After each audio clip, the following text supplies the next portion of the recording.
Hello friends, मैं हूं अर्पित और आपका स्वागत है लॉर्ड्स ऑफ लिटरेचर पर। दोस्तों, आज हम जिस बहुत ही इम्पॉर्टेंट पोएम की समरी और क्रिटिकल अप्रिसिएशन डिस्कस करेंगे वो है फिलिप लार्किन की चर्च गोइंग। तो आइए चलिए शुरू करते हैं। सबसे पहले हम इस पोएम की समरी से शुरुआत करेंगे। The poem begins with the speaker entering into a building the reader later discovers is a church। तो इस पोएम की शुरुआत में स्पीकर एक बिल्डिंग में एंटर करता है, यानी एक बिल्डिंग में जाता है, जिसके बारे में रीडर्स को बाद में पता चलता है कि ये एक चर्च है। He is not sure why exactly he wants to be there.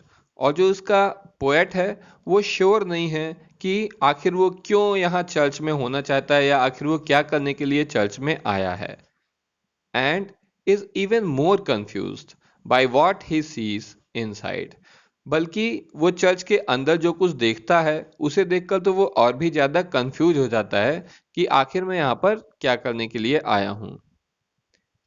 He has seen many altars, pews, and Bibles before and does not feel any type of reverence towards them। देखिए, alter का मतलब होता है वेदिका, जिस पर पूजा का सामान वगैरह रखा जाता है भगवान को चढ़ाने के लिए। प्यूज का मतलब होता है चर्च में बैठने की जगह, जो बेंचेस वगैरह लगी होती हैं। तो जो रीडर है, सॉरी जो राइटर है, वो पहले भी कई बार चर्च में जा चुका है या उसने पहले भी बहुत जगहों पर ऑल्टर्स, प्यूज और बाइबल्स देखी हुई है पहले भी, लेकिन उसने कभी भी उनके प्रति कोई रेवरेंस नहीं महसूस किया है। रेवरेंस का मतलब होता है भक्ति या श्रद्धा। तो वो कुछ भी महसूस नहीं कर रहा है, हालांकि वो इन सब चीजों को देख रहा है मगर वो कुछ भी महसूस नहीं कर रहा है।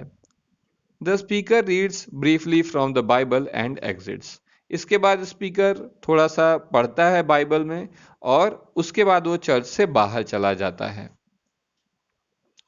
Upon leaving the church he contemplates. Contemplate का मतलब होता है विचार करना। तो चर्च से बाहर निकलकर वो विचार करता है या सोचता है what the building represent and what it will mean when all the believers long dead. तो वो कह रहे हैं जब वो चर्च से बाहर निकलते हैं इसके स्पीकर पोएम के, तो वो ये सोचने लगते हैं कि ये बिल्डिंग जो है यानी कि चर्च जो है वो किस चीज को रिप्रेजेंट करता है और इसकी क्या मीनिंग होगी। जबकि सारे ही बिलीवर मर जाएंगे तो उनकी डेथ के बाद ये बिल्डिंग तो तब भी बची रहेगी, चर्च तब भी बचा रहेगा। तो इसकी क्या मीनिंग रहेगी जब इस दुनिया में कोई भी बिलीवर बचेगा ही नहीं, सारे नॉन बिलीवर्स ही रह जाएंगे।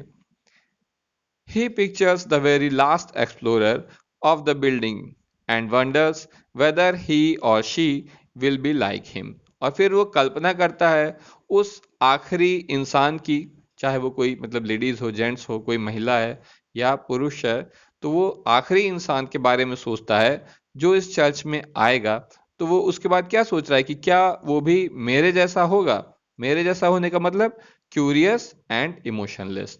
हालांकि वो क्यूरियस तो है चर्च के लिए कि यहाँ पर क्या है, क्या होता है, क्या चीजें रखी हैं, लेकिन उसका कोई इमोशनल अटैचमेंट नहीं है चर्च से, यानी कि वो एक रिलीजियस पर्सन नहीं होगा।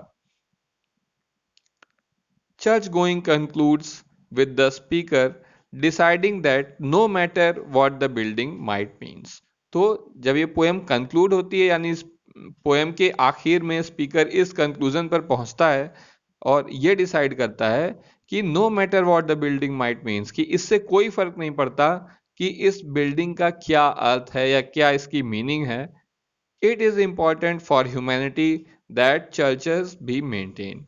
बल्कि इसकी मीनिंग क्या है ये सारी बातें मायने नहीं रखती। मायने क्या रखता है कि जो चर्च हैं उन्हें मेंटेन रखा जाए, ये ज़रूरी है, ये इम्पॉर्टेंट है ह्यूमैनिटी के लिए, यानी कि पूरी मानवता के लिए। यानी चर्चों का संरक्षण करना, उनको बचाए रखना हम इंसानों के लिए और ह्यूमैनिटी के लिए ज़रूरी है। He sees them as being places of coming together। तो वो क्या कह रहे हैं कि ये चर्च को वो देख रहे हैं किस रूप में, ऐसी जगहों के रूप में जहां लोग एक साथ आते हैं। And acceptance of one's common humanity with the rest of the world. और बाकी दुनिया के साथ किसी एक इंसान की ह्यूमैनिटी को एक्सेप्ट किया जाता है, यानी एक ऐसी जगह है चर्च जहां लोग एक साथ आते हैं और एक दूसरे को एक्सेप्ट करते हैं। तो दोस्तों, ये थी इस पोएम की समरी। अब हम इस पोएम के क्रिटिकल एनालिसिस पर बात करेंगे और सबसे पहले हम देखेंगे इस पोएम की form. The poem consist of 7 stanzas of 9 lines each, यानी ये पोएम जो है इसमें 7 स्टैंजा हैं 9 लाइन्स के, और हर एक स्टैंजा में कितनी लाइन्स हैं? 9 लाइन्स हैं। 9 line stanzas are relatively rare in English poetry, और जो 9 लाइन के स्टैंजा होते हैं ये वाकई में रेयर हैं, बहुत कम ही देखे जाते हैं इंग्लिश पोएट्री में। Spencerian stanzas do pretty closely resemble the form of church going.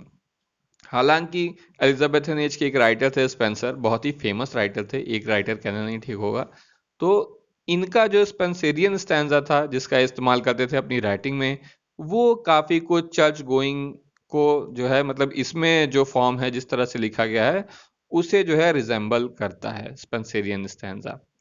But the Spenserian stanza rhymes a bit differently than Larkin's poem. लेकिन स्पेंसेरियन का स्टैंजा जो है वो थोड़ा अलग तरीके से राइम करता है लार्किन की इस पोएम के कंपैरिजन में।